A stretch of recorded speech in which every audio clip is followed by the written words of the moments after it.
O escravo não tem lugar permanente na família, mas o filho pertence a ela para sempre. Amém? Eu vou ler de novo e quero que você preste bem atenção nesse texto.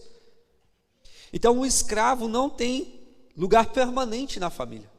Ainda que o escravo esteja ali, ele não tem lugar permanente na família. Porque aquele chefe de família é ruim? Não, é porque uma mentalidade escrava não consegue acessar o princípio, o amor, aquela relação de filho no meio da família, amém?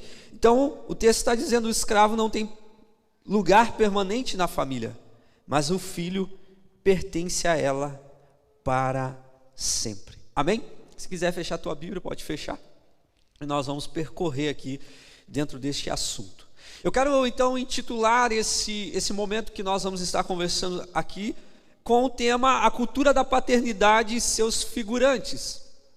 Porque nós temos a ideia que paternidade diz respeito a somente uma figura chamada pai.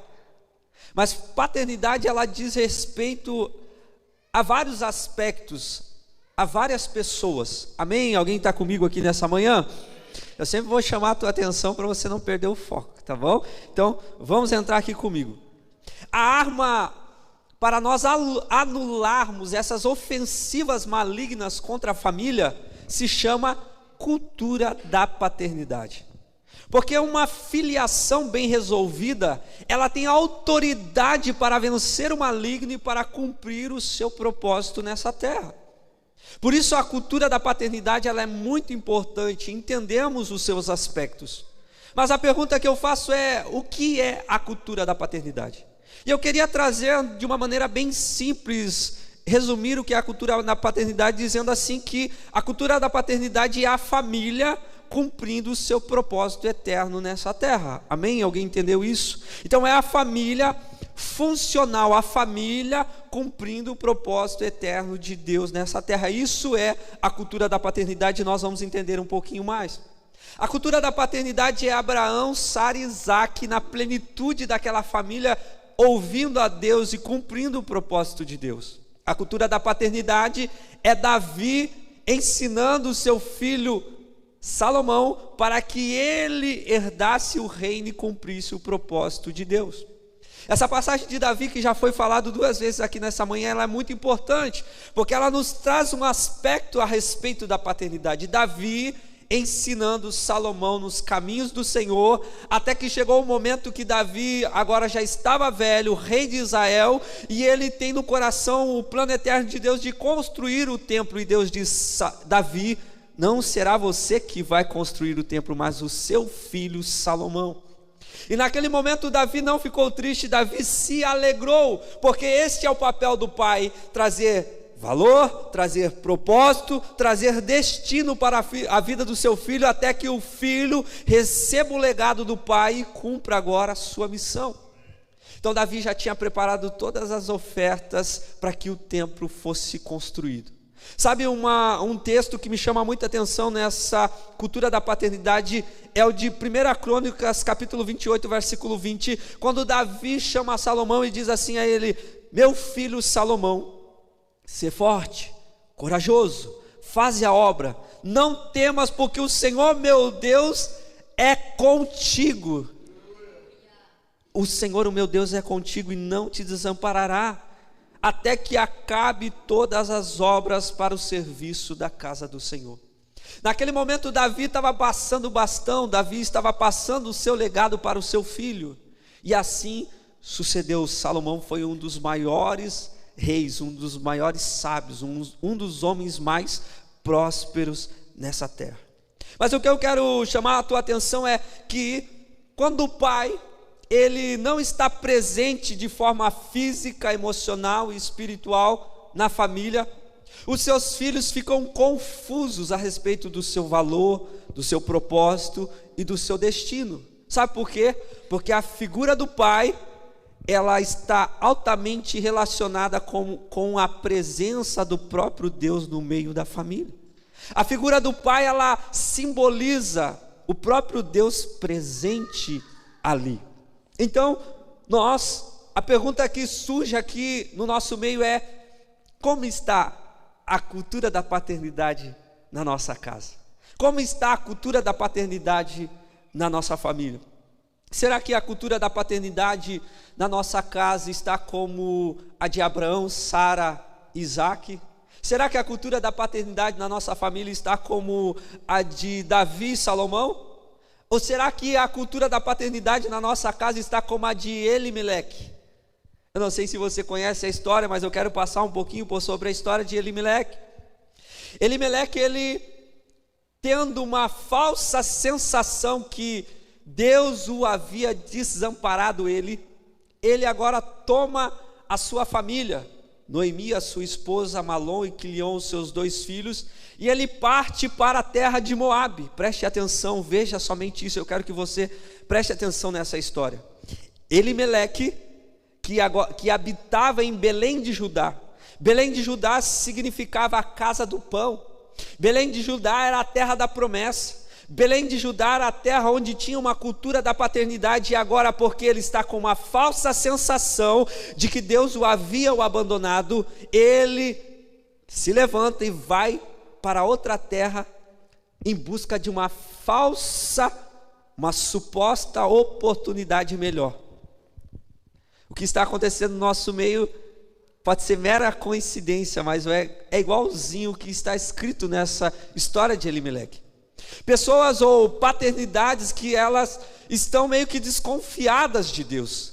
Pessoas que estão ali no seu íntimo com uma falsa sensação que Deus a desamparou ela, que Deus deixou ela de lado. Então elas partem para um outro lugar em busca de uma pseudo oportunidade, em busca de algo que é momentâneo. E assim estava a casa de Elimeleque. O que estava faltando ali era a cultura da paternidade. Elimeleque então parte com a sua família para uma terra distante, para uma terra onde havia trevas, uma terra desconhecida. E resumo da história: Elimeleque morreu. Os seus 2 filhos, depois de casarem, também vieram falecer. E ali então ficaram Noemi, Ruth, Orfa, 3 mulheres viúvas desamparadas numa terra desconhecida. Então, essa é uma história que parece que é comumente no nosso meio, parece que é conhecida na nossa cultura. Pessoas que dão mais valor às condições do que a princípios, pessoas que tomam decisões que trazem um prejuízo para toda a família, porque ela desconfigura a cultura da paternidade no meio daquela casa. Talvez essa seja a tua condição, talvez essa seja a condição de alguém que você conhece. Eu, na minha infância, na minha adolescência e juventude, vivi essa cultura da paternidade desconfigurada na minha casa, na minha família. Pais que, mesmo morando debaixo do mesmo teto, estavam separados, não tinham uma unidade, não tinha os princípios estabelecidos. Talvez essa também seja a tua condição, mas sabe, nessa manhã, este encontro que nós estamos tendo com Jesus é um encontro que veio para redimir as nossas vidas, que veio para nos redimir a essa cultura da paternidade novamente, que veio para nos redimir ao seio da família de Deus, a qual Ele está nos inserindo. Isso foi o que aconteceu com Noemi. Noemi estava com a sua nora Ruth desamparada numa terra desconhecida, até que ela se encontrou com Boaz. Amém? Quantos conhecem essa história, já ouviram falar? Boaz era aquele que redimiria, era o único, ou melhor, um dos únicos que podia redimir aquela família. E foi isso que aconteceu. Ruth se encontrou com Boaz e Boaz fez uma aliança com ela, casou com ela, redimiu aquela família, redimiu aquela clã e deu ainda um filho para ela, um netinho para Noemi. Sabe, querido, essa é a cultura da paternidade a qual o Senhor está nos inserindo novamente. Quando nós temos esse encontro com Cristo, é exatamente isso que acontece. Quando nós temos o encontro com Cristo, o Senhor começa a redimir a cultura da paternidade na nossa vida, na nossa família novamente. Foi o que ocorreu na história de Noemi. É isso que o Senhor está fazendo no nosso meio. Quando Cristo se revela a você, quando Cristo se revela a alguém que faz parte de uma clã, de uma família, Ele começa a redimir aquela família novamente a essa cultura da paternidade. Sabe, a figura do pai é uma das figuras importantes nessa cultura, mas ela não é a única. A figura do pai, ela tem esse aspecto de trazer o valor, trazer a identidade, trazer o propósito. É um pai submisso a Cristo, dando destino à sua casa. O Senhor já nos abençoou, o Senhor já veio em nosso favor, e o que nós precisamos agora é deixar que os céus desçam à terra através das nossas vidas. Sabe, o Senhor não veio trazer uma religião como cantamos na canção. O Senhor veio trazer a revelação da paternidade de Deus. Assim como é nos céus, Ele disse: eu quero que aconteça na terra. Será que tem alguém aqui que pode levantar as mãos e dizer: Senhor, começa por mim, começa por minha casa? E isso exige muitas decisões que nós temos que tomar, que foi a decisão que Abraão tomou, por exemplo. Deus disse: sai da tua casa, da tua parentela e vai para a terra que te mostrarei.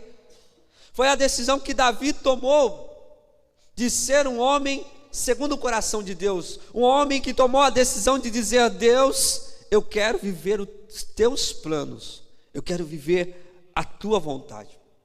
Essa é a primeira figura de uma cultura da paternidade, a figura do pai, presente no seio da família.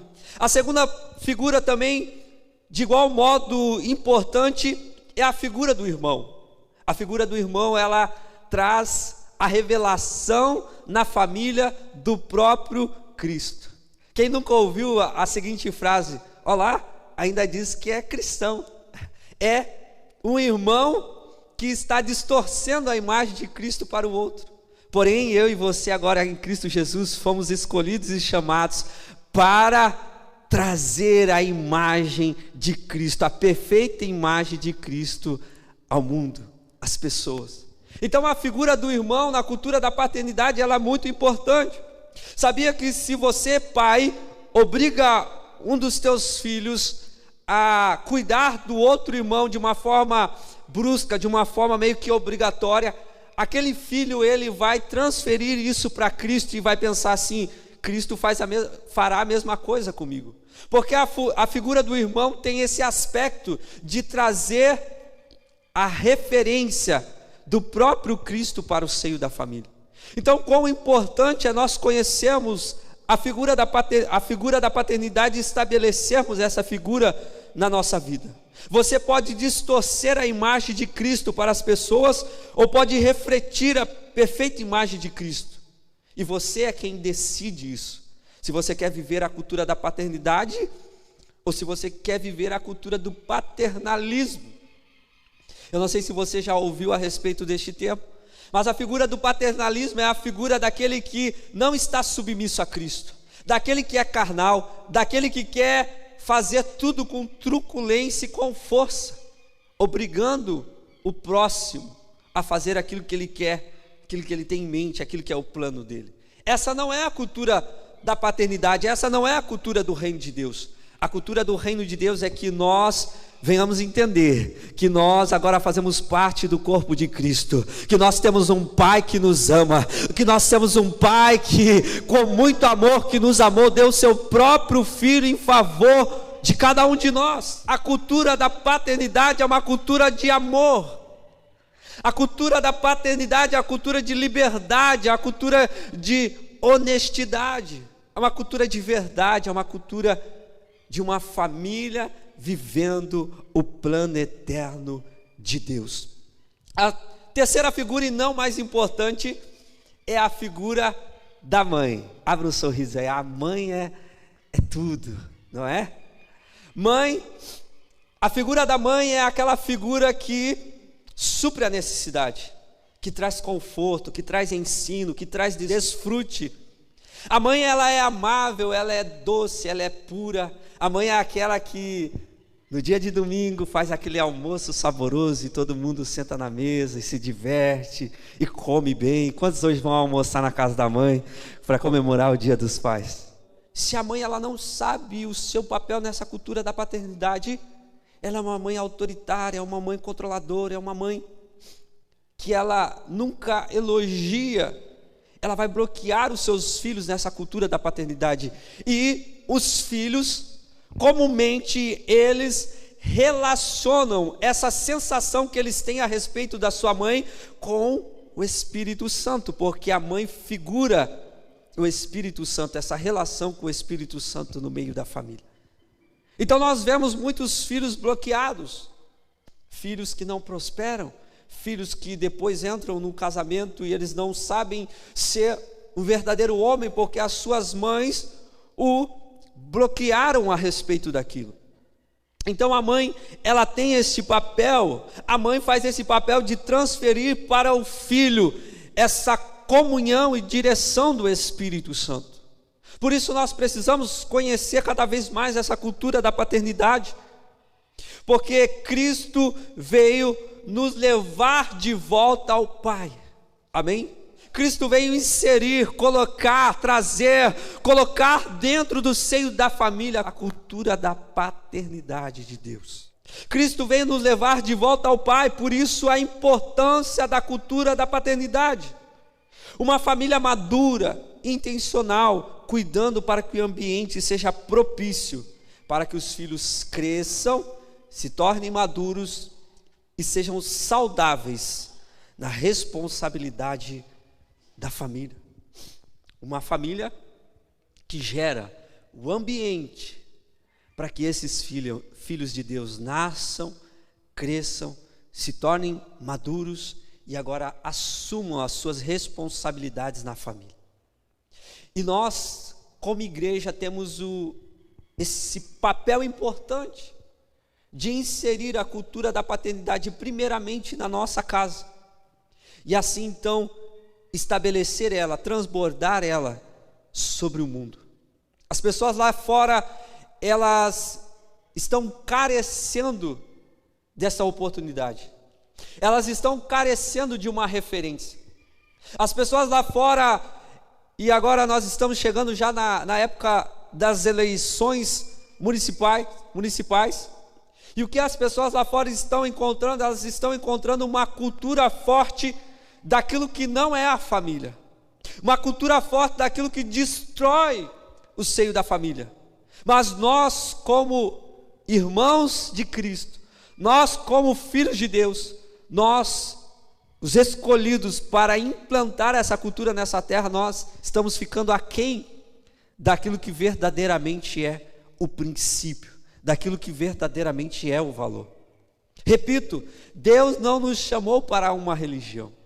Deus não nos chamou, escute bem isso, eu quero que você preste atenção nessa palavra. Deus não nos chamou apenas para uma devoção a Ele. Deus nos chamou para que esses princípios do reino fossem novamente restaurados, reestabelecidos no meio da família. Deus, Ele está fazendo isso. Deus, Ele nos chamou para viver coisas extraordinárias